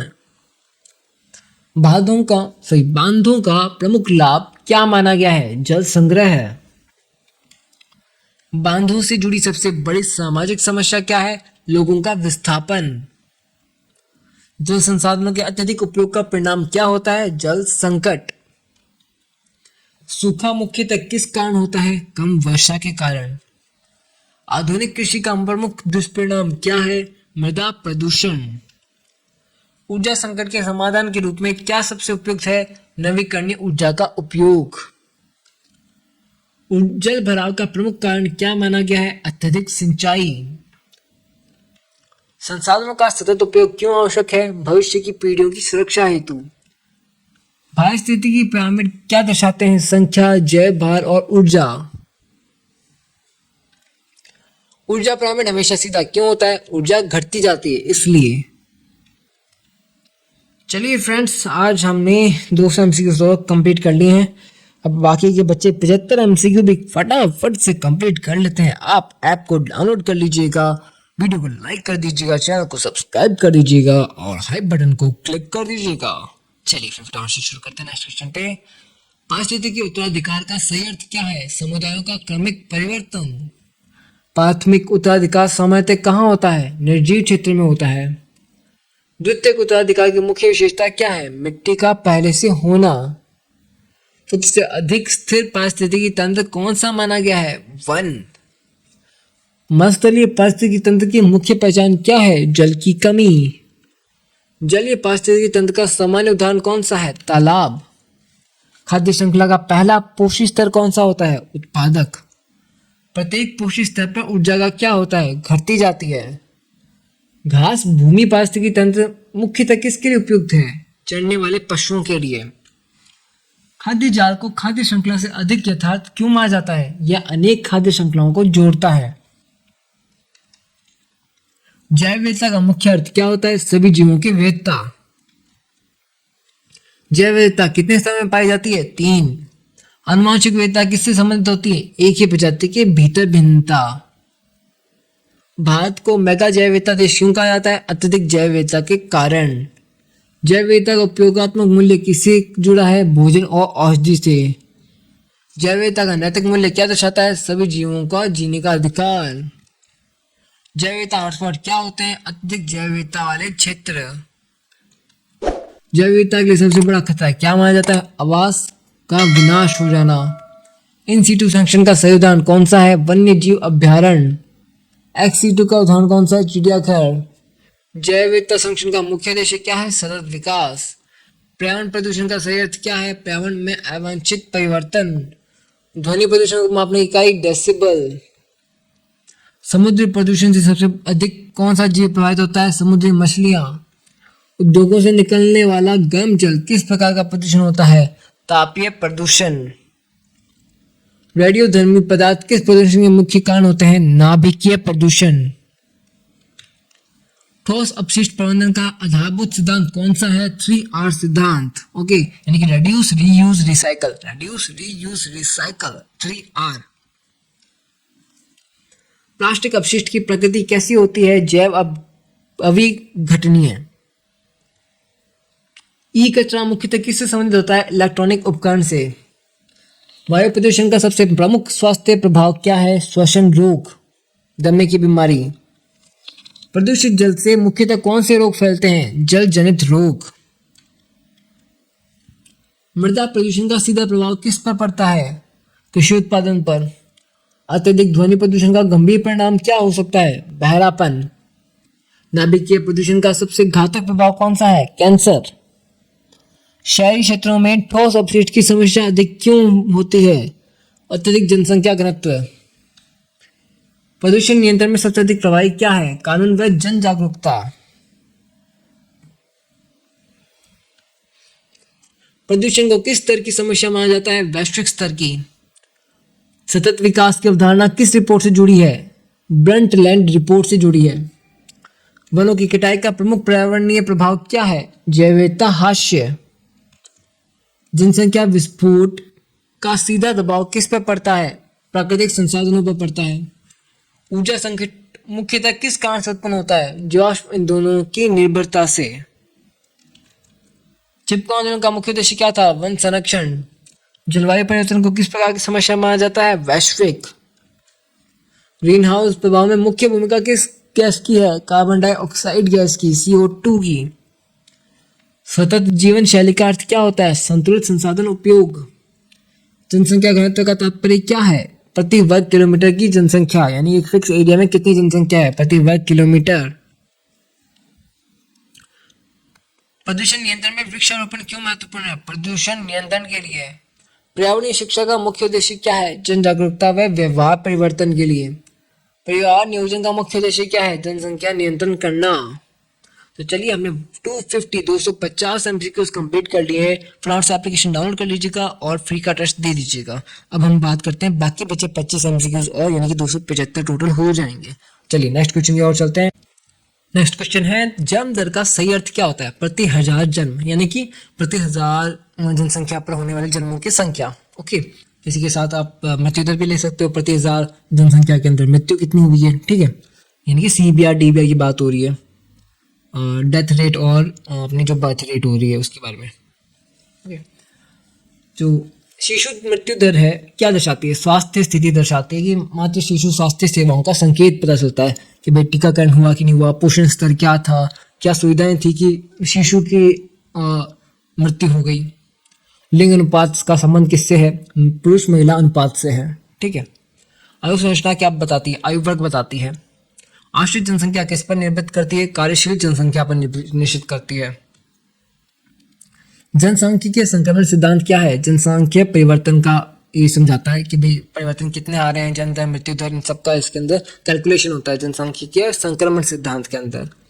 शिक्षा जनसंख्या नियंत्रण में कैसे उपयोगी है? जागरूकता बढ़ाती है, जागरूकता बढ़ेगी तो सुविधाएं बढ़ेगी, कहते हैं ना सिविक सेंस, वो भी बढ़ जाएगा। महिला सशक्तिकरण क्यों आवश्यक है जनसंख्या नियंत्रण के लिए? जनसंख्या वृद्धि से क्या क्वेश्चन है, महिला सशक्तिकरण क्यों आवश्यक है जनसंख्या नियंत्रण के लिए? ओ ये कुछ इसका ऑप्शन गलत आ गया है। महिला सशक्तिकरण इसलिए आवश्यक है, सशक्त महिलाएं स्वास्थ्य और परिवार नियोजन में निर्णय लेती हैं। ओके, तो जनसंख्या नियंत्रण भी आंसर सही है। ऑल्सो इसका ये भी है कि भाई आप उनके स्वास्थ्य के अंदर कई तरह के वो कदम उठा पाती हैं, तो महिला सशक्तिकरण भी इम्पोर्टेंस है।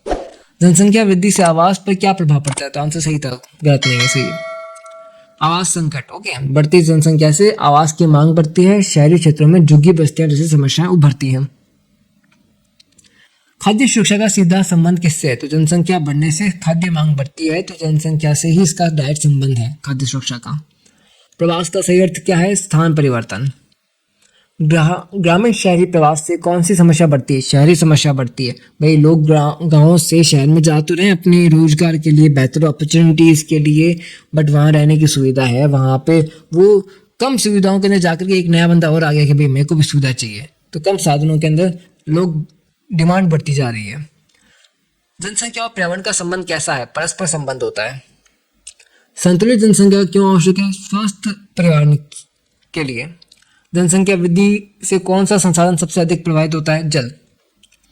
बेहतर स्वास्थ्य सुविधाएं जनसंख्या को कैसे प्रभावित करती हैं? मृत्यु दर घटाकर। लिंग अनुपात असंतुलन का प्रमुख कारण क्या है? भ्रूण हत्या।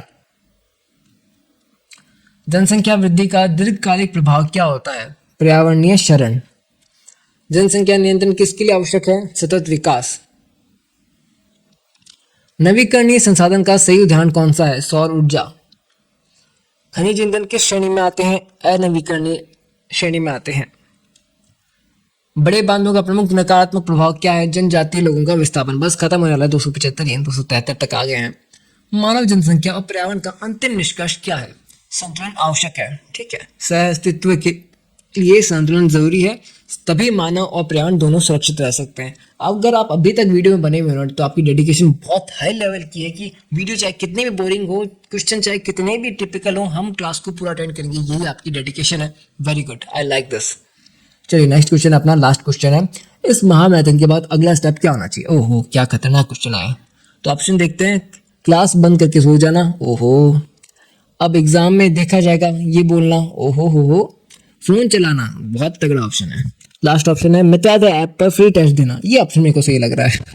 तो प्ले स्टोर पर जाकर मित्रादय सर्च करोगे, ऐप को डाउनलोड करोगे, मेन्यू बटन में जाकर के फ्री मटेरियल को ओपन करोगे, वहां पे आपको फ्री टेस्ट दिख जाएगा। अगर आपको फ्री का टेस्ट देना तो आप फ्री का टेस्ट दे दीजिए, नहीं तो आप एप्लीकेशन में हमारा कोर्स भी बाय कर सकते हो इन जस्ट 149 रुपीज, 149 रुपए के अंदर है। सारे सब्जेक्ट्स हैं, सारे परफेक्ट नोट्स हैं, इतने शानदार नोट्स हैं।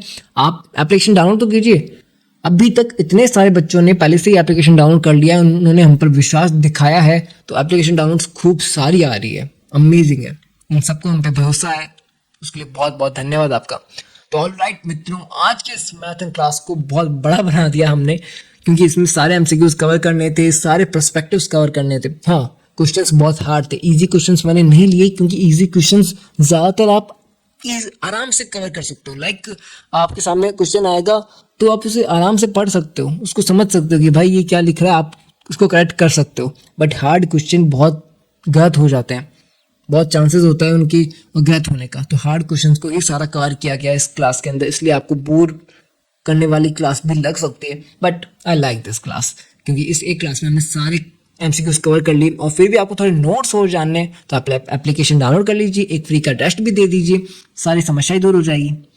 और आगे आने वाले टेस्ट भी, आगे आने वाले पेपर के भी सॉल्यूशन, आगे आने वाले पेपर के भी नोट्स आपको मिलेंगे एप्लीकेशन के ऊपर, और मैथ इन क्लास मिलेगी यूट्यूब के ऊपर। तो चलिए फटाफट से एप्लीकेशन डाउनलोड कीजिए, और अब हम मिलते हैं एक नेक्स्ट विषय के साथ, सेम टाइम सेम जगह। तब तक के लिए जुड़े रहिए आपके अपने स्टडी मित्र मित्राधे क्लासेस के साथ। धन्यवाद, राधे राधे।